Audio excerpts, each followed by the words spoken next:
Praise the Lord. सभी को जय मसीह की। दोस्तों, आज जब आप इस वचन को ध्यान से सुनेंगे जो परमेश्वर के दास आज बताएंगे, तो मेरा विश्वास है कि परमेश्वर आपके हालातों को ज़रूर बदलेगा।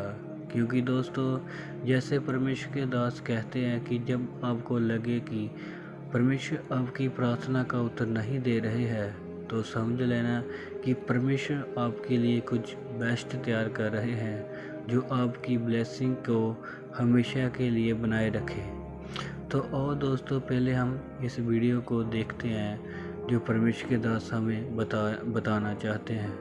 दोस्तों, अगर आपने हमारे चैनल को अभी तक सब्सक्राइब नहीं किया तो प्लीज़ चैनल को सब्सक्राइब करें। सभी को जय मसीह की। एक सो स्पेशल जब परमेश्वर देरी करता है आपकी प्रार्थनाओं के उत्तर देने में, बावजूद किसके कि आप धर्मी हैं, अपने टाइथ को पे करते हैं, प्रार्थनाएं करते हैं, आप फास्टिंग करने वाले हैं, तो याद रखो कुछ एक्स्ट्रा स्पेशल वो आपके लिए तैयार कर रहा है जो पहले दुनिया में कभी नहीं हुआ। आपकी लाइफ बहुत स्पेशल है। आप खुदावंद के स्पेशल बच्चे हैं, चाइल्ड हैं, आप उसके स्पेशल बेटे और बेटियां हैं। उसका परीक्षा देने का मकसद आपको तंग करना नहीं। बहुत से लोग अलीशिबा को बांझ बोलते होंगे, बहुत से अन्य जाति लोग उसको परमेश्वर की सेवा से हटने के लिए बोलते होंगे, बहुत से लोग उसे कहते होंगे कि तेरी सेवा का निर्दोष चलने का तुझे कोई भी फायदा नहीं है। लेकिन बाइबल कहती है सब बातें मिलकर भलाई को पैदा करती हैं जो मसीह यीशु से प्रेम करते हैं, अर्थात वो जो परमेश्वर की इच्छा के अनुसार बुलाए गए हैं।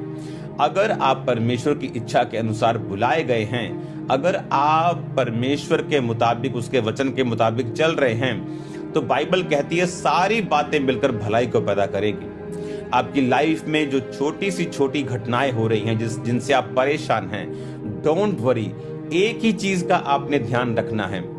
बाइबल कहती है सबसे अधिक अपने मन की रक्षा कर, क्योंकि जीवन का मूल स्रोत तेरा मन है। आपको ये ध्यान नहीं रखना आपकी प्रॉपर्टी, आपका बैंक बैलेंस, आपके लोग। नो, बाइबल कहती है सबसे अधिक उनकी रक्षा करनी है एक लिमिट तक, लेकिन सबसे अधिक अपने मन की रक्षा करनी है, क्योंकि मन जो है वो बैटल फील्ड है। मन जो है ये एक लड़ाई का स्थान है जहां शैतान अपने तीरों के साथ, अपने सवालों के साथ, शक के साथ, क्वेश्चंस के साथ, दोष के साथ, बड़े तरह के हथियारों के साथ जो परमेश्वर के वचन और उसकी हौन के खिलाफ उठते हैं, उसके लिए वो आपके मन में आकर उस बैटलफील्ड को यूज करता है, उसमें लड़ता है। और कौन लोग हार जाते हैं उससे? जो अपने मन को परमेश्वर के वचन से भर के नहीं रखते हैं। इसीलिए बाइबल में लिखा हुआ कि उद्धार का टोप पहनकर धार्मिकता की झिलम पहन। धार्मिकता की झिलम पहनने का मतलब जो छाती के ऊपर वॉरियर्स पहनते थे, झिलम पहनते थे छाती के ऊपर, ताकि उनका हार्ट, फेफड़े जब तीर आए तो सुरक्षित रहे। उसी तरह बाइबल कहती है मन की रक्षा करनी धार्मिकता की झिलम को पहन के, सच्चाई से अपनी कमर कस के। कौन सी कमर? अपनी बुद्धि की कमर। अपने मन में, अपने हार्ट में, अपने दिल दिमाग में परमेश्वर के वचन को इतना भर लेना कि जब शैतान परीक्षा करने के लिए आए तो आप उसे वचन से जवाब दे सकें।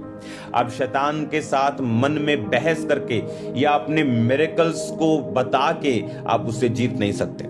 जो आपकी लाइफ में परमेश्वर ने काम किया वो आपके लिए एक चिन्ह है, आपके लिए एक सपोर्ट है। आप उसको सपोर्ट की तरह यूज कर सकते हैं, लेकिन शैतान हारेगा परमेश्वर के वचन से। और वचन कहता है परमेश्वर की परीक्षा जो है, तू पानी में से होकर चलेगा तो पानी तुझे डुबो नहीं पाएगा, आग में से होकर चलेगा तो आग तुझे जला नहीं पाएगी। उसने ये नहीं कहा मैं तुझे पानी से निकलने नहीं दूंगा।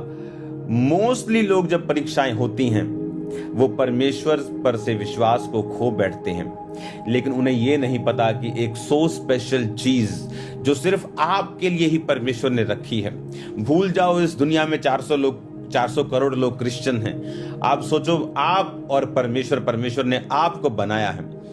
वो आपके लिए एक स्पेशल चीज आपकी लाइफ के लिए, आपकी जिंदगी में वो तैयार कर रहा है। उसके लिए उसको टाइम चाहिए, कॉपरेशन चाहिए। सूखे हाथ वाले व्यक्ति को यीशु मसीह ने कहा अपना हाथ बढ़ा और बाइबल कहती सूखे हाथ वाले व्यक्ति ने जब अपना हाथ फैलाया, उसका हाथ चंगा हो गया। परमेश्वर ने उसके हाथ को पकड़ के चंगा नहीं किया। परमेश्वर ने कहा तू भी कुछ कर और मैं मेरे वचनों के अनुसार चल, तो तेरी लाइफ में जो सूखी चीजें हैं वो सूखी नहीं रहेंगी, जो मुर्दा है वो मुर्दा नहीं रहेंगी। और परमेश्वर के वचनों के कारण और जो उसने परमेश्वर पे बिलीव किया, जैसे ही उसने अपना हाथ बढ़ाया, बाइबल कहती उसका हाथ जो था वो हील हुआ। अब आपको परमेश्वर की आत्मा के साथ कोऑपरेट करना है। आपको वचन से अपने मन को, अपने दिल को भर के रखना है, ताकि जो परीक्षाएं होंगी, कोई क्रिश्चियन, ए रियल क्रिश्चियन परीक्षाओं से बच नहीं सकता है।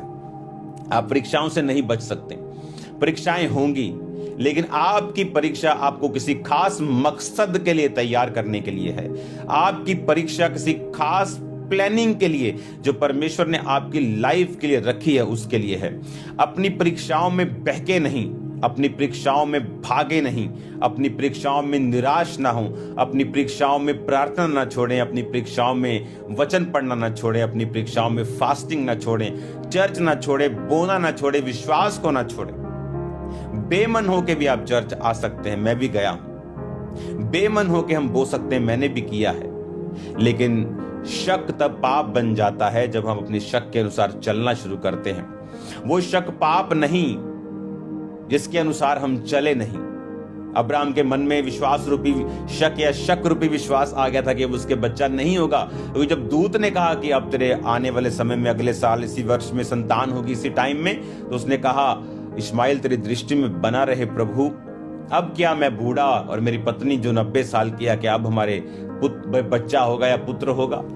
लेकिन बाइबल कहती है उसको विश्वास ये हो गया था कि अब नहीं होगा, तो भी वो परमेश्वर के दूतों को पहचान रहा था। उसकी स्पिरिचुअल आईज ओपन थी, वो परमेश्वर के साथ सहभागिता में था। कोई कड़वाहट उसके मन में परमेश्वर के लिए नहीं थी। हालेलुया। तो ये बात हमें मालूम होनी चाहिए कि परमेश्वर एक खास मकसद के तहत ही आपको परीक्षाओं से निकाल रहा है। एक खास मकसद, वो आज जो आपको नुकसान लग रहा है, मैं आपको लिखित रूप में दे सकता हूं, अपने साइन कर सकता हूं। आने वाले टाइम का सबसे बड़ा फायदा उसी चीज में से निकलेगा जो आप शैतान आपको नुकसान दिखा रहा है। आपकी जो सबसे बड़ी परीक्षा है, आने वाले समय में आपका सबसे बड़ा पिलर होगा।